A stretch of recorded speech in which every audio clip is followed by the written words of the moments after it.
Hola, en esta última parte de la clase analizaremos a los emulsionantes y estabilizantes. Recordemos que la estabilidad física de las emulsiones y espumas está determinada por factores termodinámicos y cinéticos, que todas las emulsiones y espumas son inestables termodinámicamente, sin embargo pueden ser más o menos estables cinéticamente, y que podemos utilizar emulsionantes y espumantes para aumentar la estabilidad termodinámica o estabilizantes para incrementar la estabilidad cinética, como veremos en esta clase. Recordemos que las emulsiones van a ser más estables termodinámicamente cuanto menor sea su energía libre de Gibbs. Los emulsionantes y espumantes son sustancias anfifílicas que se acomodan en la interfase, orientando sus regiones polares hacia la fase acuosa y las regiones no polares hacia la fase lipídica, y de esta manera reducen la tensión interfacial o superficial. Los agentes emulsionantes y espumantes pueden ser de origen lipídico, proteico o glucídico. Muchas veces no se diferencian en emulsionantes y espumantes y se utiliza el término emulsionante para referirse a las sustancias anfifílicas que se ubican en la interfase, disminuyendo la tensión tanto interfacial como superficial, y por lo tanto disminuyendo la energía libre del sistema y aumentando su estabilidad. Dentro de los emulsionantes de origen lipídico se incluyen a los lípidos anfifílicos, que poseen una zona polar y una no polar. Estos se acomodan en la interfase orientando la cabeza polar hacia la fase acuosa y la cola no polar hacia la fase lipídica, formando monocapas en la interfase. Como ejemplos de emulsionantes tenemos a los fosfolípidos, monodiglicéridos, ésteres de sacarosa, de poliglicerol, los SPAM y los ésteres de polipropilenglicol. Como mencionamos, todos estos lípidos poseen zonas polares que pueden interaccionar con la fase acuosa y zonas no polares que interaccionan con la fase lipídica.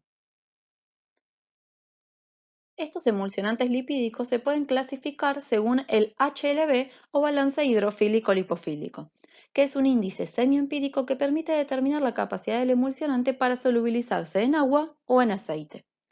Cuanto mayor es el HLB, más soluble en agua será el emulsionante.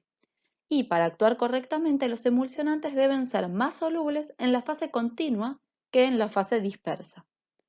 Es por ello que los emulsionantes con HLB entre 3 y 8, es decir, que son menos solubles en agua y más solubles en aceite, se utilizan para estabilizar emulsiones WO o agua en aceite, mientras que los emulsionantes con HLB entre 8 y 16, es decir, más solubles en agua y menos solubles en aceite, se utilizan para estabilizar emulsiones OW o aceite en agua.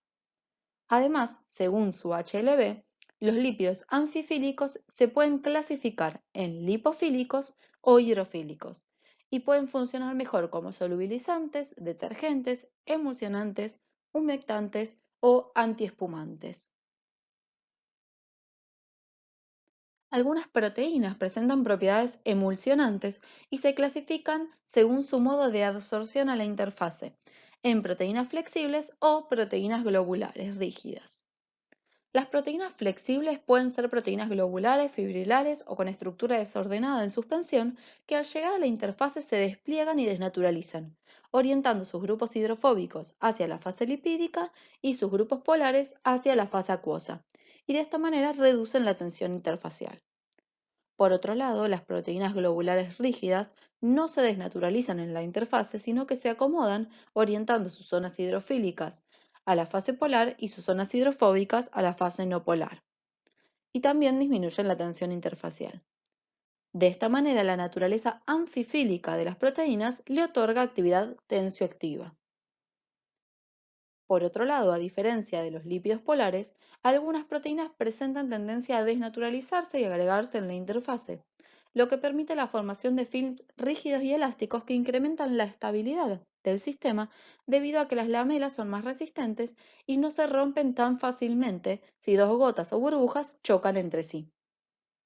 Esto ocurre cuando las proteínas presentan flexibilidad, es decir, capacidad de la molécula de experimentar cambios conformacionales a partir de la rotación libre de los enlaces que la conforman.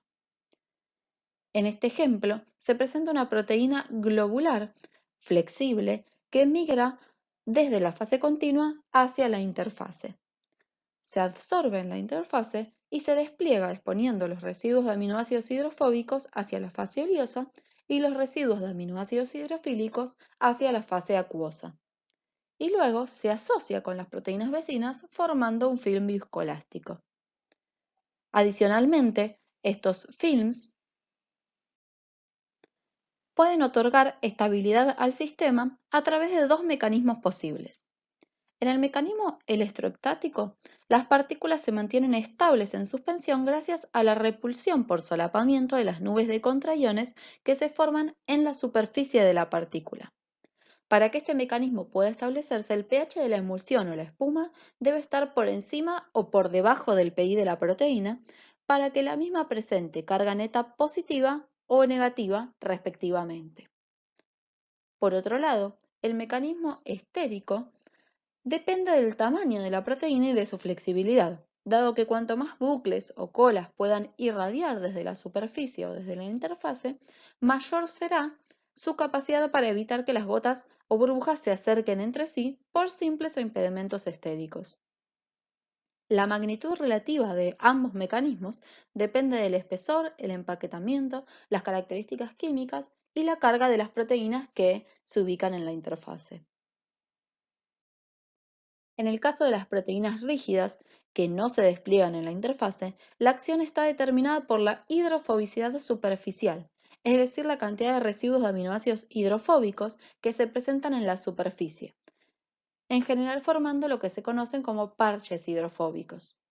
Las proteínas rígidas, con pocos parches hidrofóbicos, presentan una probabilidad moderada para asociarse a la interfase, mientras que las proteínas con mayor cantidad de parches hidrofóbicos superficiales presentarán una mayor probabilidad de unirse a la interfase.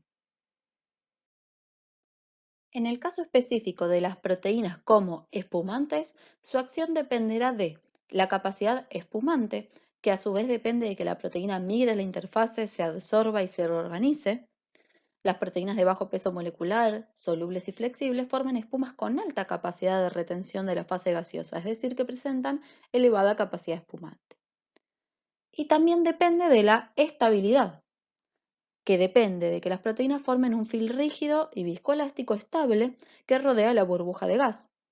Las proteínas que interactúen con sus moléculas vecinas, que polimericen o que tengan alto peso molecular y puedan formar múltiples capas, aumentarán la estabilidad de la espuma. No todas las proteínas presentan buena capacidad espumante y estabilizante a la vez. Una proteína con alta capacidad espumante puede formar espumas inestables y viceversa.